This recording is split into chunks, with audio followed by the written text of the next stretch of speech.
Good morning, children. So we are going to learn how do we breathe. What is the respiratory system?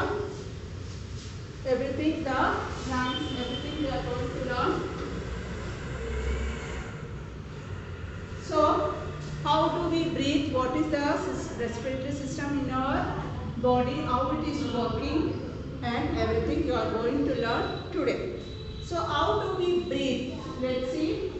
The nasal cavity, chest cavity and diaphragm, the most important, are there.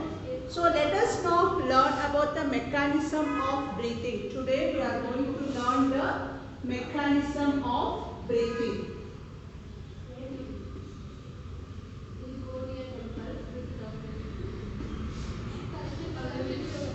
Breathing.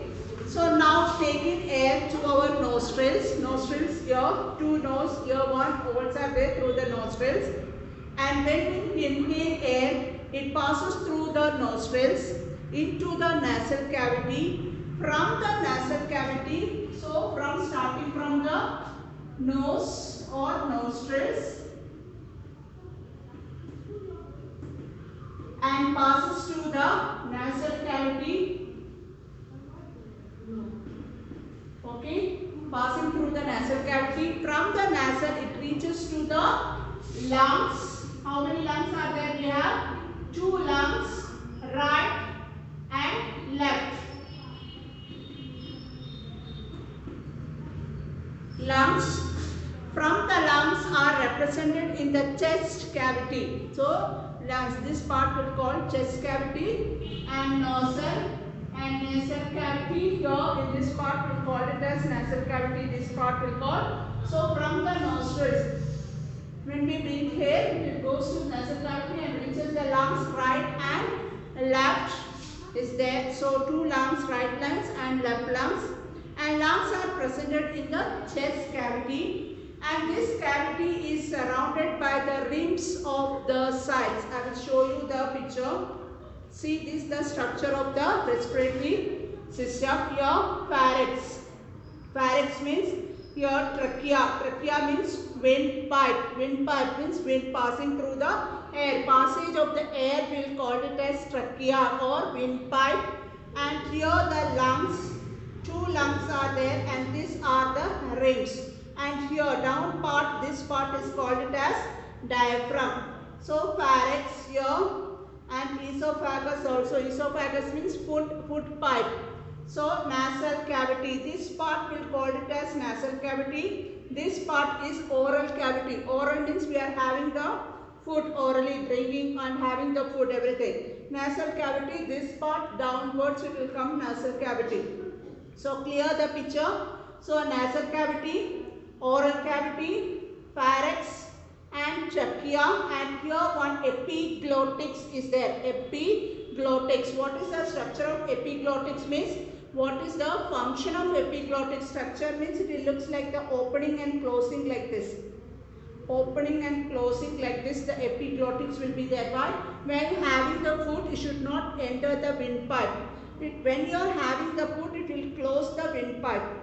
Why? It is not enter into the windpipe through the lungs, everything. So it will close directly, it will go to the esophagus and reaches the stomach. The function of epiglottis, you already I teach you in when taking the chapter 2, digestion process. So first, from the nostril, the air will reaches to the nasal cavity and to the lungs. So next, diaphragm. Breathing involves the movement of the diaphragm and the rib cage. During inhalation, ribs move up. During inhalation, children, this is the diaphragm. Diaphragm will move up, and during the exhalation, inhalation, inside, taking air. In means inside, taking air. During taking the air, what will happen? Diaphragm moves down. And here when you are exhale means you are breathing out air. During diaphragm will moves back. So during exhalation and inhalation, during inhalation means taking in oxygen inside. Rings moves up and outwards, the diaphragm moves down. The movement space in our chest cavity to air rushes into the lungs. When this movement, due to this movement, what will happen? The space inside the lungs, increase the space inside the chest cavity and air rushes into the lungs. So during exhalation, what will happen? Exhale. Exhale means out, giving out carbon dioxide. Giving out carbon dioxide, the rims move down and inwards, and while diaphragm will move up to former position, it reduces the size at chest cavity and air is pushes out. There during the inhalation, they will give the space to and give the air reaches up, and during the exhalation, the chest will become contract.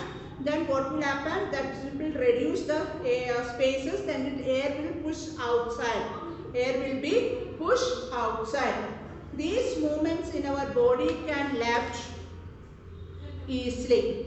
Take a deep breath. Now you take the deep breath. Take your palm and on your abdomen part, this part we call abdomen, and feel the movement of the abdomen, what you find. After having learned that during the breathing there are changes in the size of chest cavity, children get involved in the chest expansion and competition.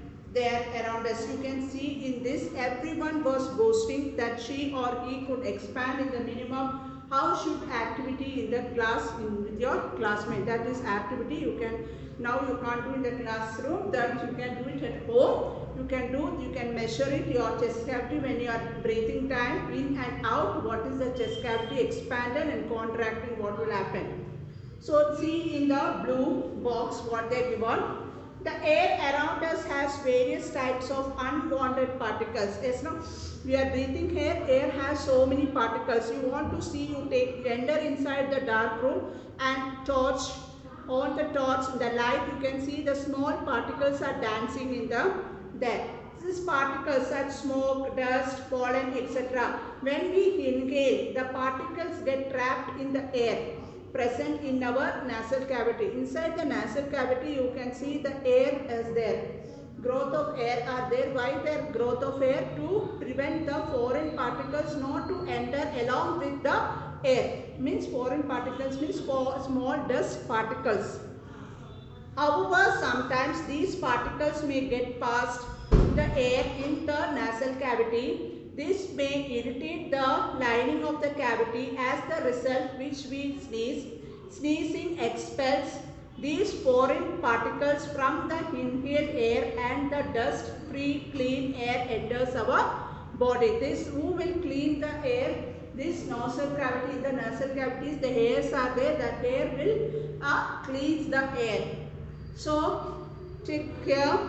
Next, coming to the activity, you can do it at home, children. This is the inhalation, we are doing the mechanisms of that. Next, coming to the point, to understand the expansion and the lungs, pull and rubber sheet from the base down and wash the balloons next.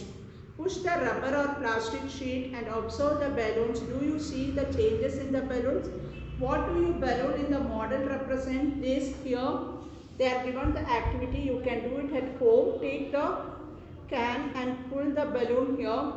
Contraction and relaxation, you can arrange plastic bottle, balloons are here, and rubber sheets. And this model showing to the mechanism of this. See the activity. Take a slender clean test tube or a glass plastic bottle, make the hole in its lid and fix to the bottle. Pour some freshly prepared lime water in the test tube. Insert the plastic straw. This activity is coming. I am going to explain this activity.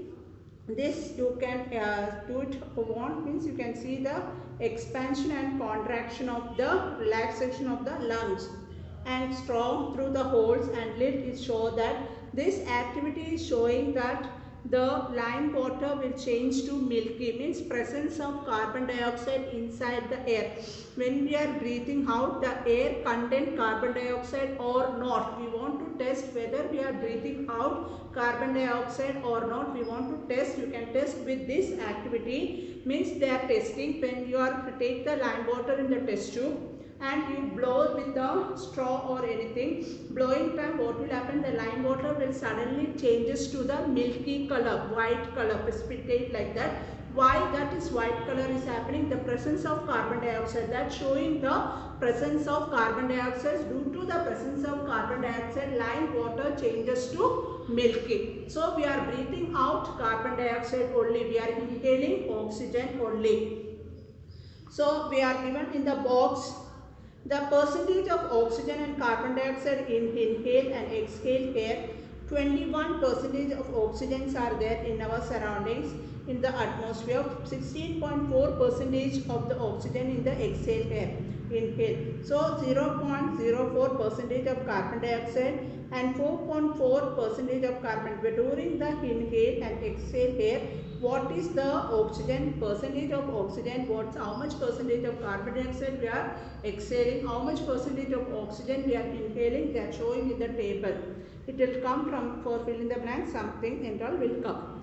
Next we are going, now we will learn about how the breathing happening in the human beings. Next we are going to learn how the breathing happening in the some other organisms like cockroach. They are given here, cockroach, next fish and plants. So next you are going to learn how the breathing process happening, what is the mechanism of breathing in the cockroach and fish and in the plants also. Let's see the insects. Insects, they are taking an example as a cockroach. Okay. So breathing in other animals. Animals such as elephant, lion, cows, goat, frog, lizard, snake, birds have the lungs in their chest cavity like the human beings. Like the human beings. In the human beings, how the chest cavity is there, same way the all other animals also they have. How do other organisms breathe? Do they also have lungs like those human beings? So let us find out. Cockroach. A cockroach has small opening on the sides on its body. Other insects also have similar opening also. You can see here in this small openings are there for cockroach. Here, this opening will call it as spiracles. What will call it as? Spiracles. This opening, there small openings are there, holes like hole is there.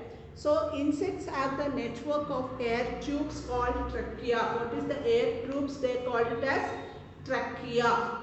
So for gas exchange, oxygen-rich air rushes throughout the spiracles into the tracheal tubes, diffuses into the body tissue. So these openings, what is the first mechanism?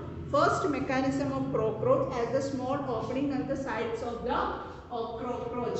First we are going to learn about the cockroach.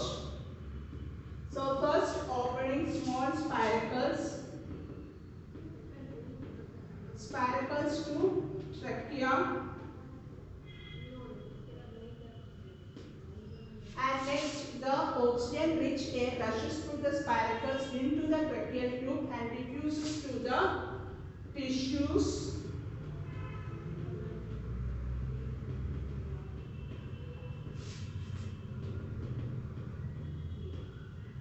or body tissue and reaches the cell of the body. Same way of process only, how the oxygen is happening, same way only carbon dioxide also will give out. First the small openings will call it as spiracles, means small opening.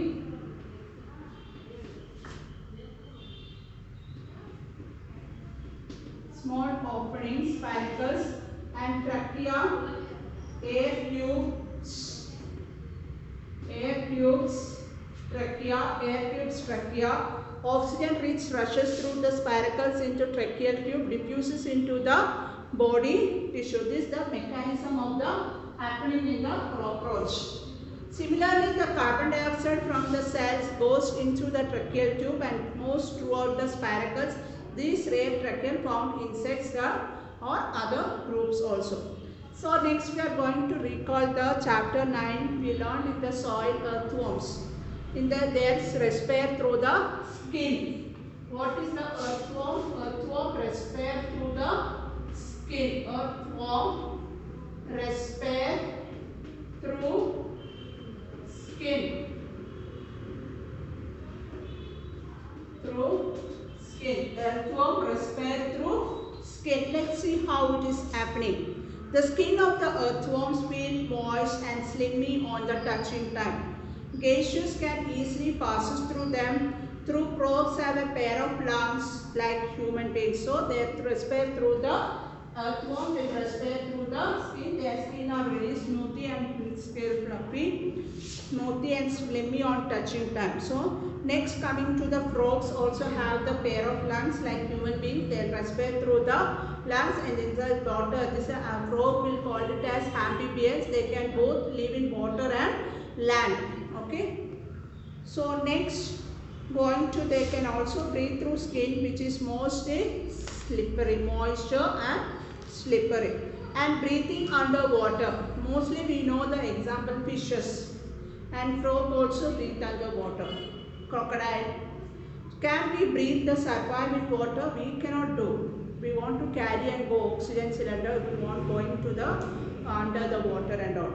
And there are many organisms which is live in water. They can breathe under the water. So most of the examples they are given fish. You know already. So you can see the fish structure they are given. Gills in the fish helps them to use the oxygen. This part is called it as gills. In the head region, you can see in the head region of the fish, if you open that, we can see the gills. And gills are processions of the skin. They wonder how gills helps in the breathing. So gills are the respiratory system of the fish. They will dissolve oxygen. They will use for when they will open the mouth and water will dissolve, and through that the dissolved oxygen gills will be absorbed. Through that their breathing is process going on. Next, do plants also respire? Yes, really plants also respire, but plants also respire taking in oxygen and giving out carbon dioxide. Don't be confused. During the photosynthesis only plants taking in carbon dioxide and giving out oxygen, but during the respiration time plants also take in oxygen and give out carbon dioxide. So like other living organisms, plants also respire for their survival, as you have learned in chapter class 6. They also take in oxygen from the air and give out carbon dioxide in the cells. Oxygen is used to break down the glucose into carbon dioxide and water as in other organisms. We already learned what is the two types of respiration, aerobic and anaerobic respiration. Glucose are converted into carbon dioxide, water, and energy is releasing in the presence of oxygen is called as aerobic respiration, and glucose are converted into carbon dioxide, water, and energy is releasing in the absence of oxygen is called it as anaerobic respiration. So aerobic respiration happening in the human beings and some other animals, but anaerobic respiration is happening in the yeast like microorganics. Not all the microorganisms, children, only is the given most of the example. So plants. In plants, each part are independently taking oxygen from the air and give out carbon dioxide. We already learned chapter 1, the leaves of the plants have tiny spores called stomata. You already learned in the chapter 1 what about stomata. Stomata is a tiny pores we can see on the surface of the under surface of the leaf, and gaseous exchange is happening through the stomata. Gaseous exchange is happening. What is the gaseous exchange? Oxygen and carbon dioxide. Like other living cells of the plants, the root cells also need oxygen to generate the energy. Roots take up in the air from the air spaces present between the soil particles. They are given the root absorb the air from the soil. They are given this structure. You want to by heart, it will come. Air spaces are there, root air they are shown here, and soil particles. The roots takes up air from the air spaces present between the soil particles. Can you guess what would happen if a potted plant is over water? In the chapter we already learned the respiration is a vital biological process. The respiration is the vital biological process. All organisms, all living organisms need to respire to get energy needed for their survival. So this chapter you learn about the respiration. What is the difference between the respiration and breathing, and what are the two types of respiration, how the respiration, how the breathing mechanisms happening in the human beings, fish and some other animals, and what is the breathing mechanism happening in the underwater animals also, and how by the plants also respire or not. Yes, plants also respire through roots and some other parts of the plants. Leaves also, stomata, roots also, they respire, tentacles, everything. So more detail of the respiration of plants you will learn in the higher class. You want to know now, don't confuse with the photosynthesis and respiration of the plants. During photosynthesis, plants will take in carbon dioxide and give out oxygen, but during the respiration, during the photosynthesis, what they will take in? Carbon dioxide and give out oxygen, but during the respiration of the plants, plants will take in oxygen and give out carbon dioxide. I hope you all clear this topic, this chapter. So interesting chapter. Okay, thank you children. Thank you so much.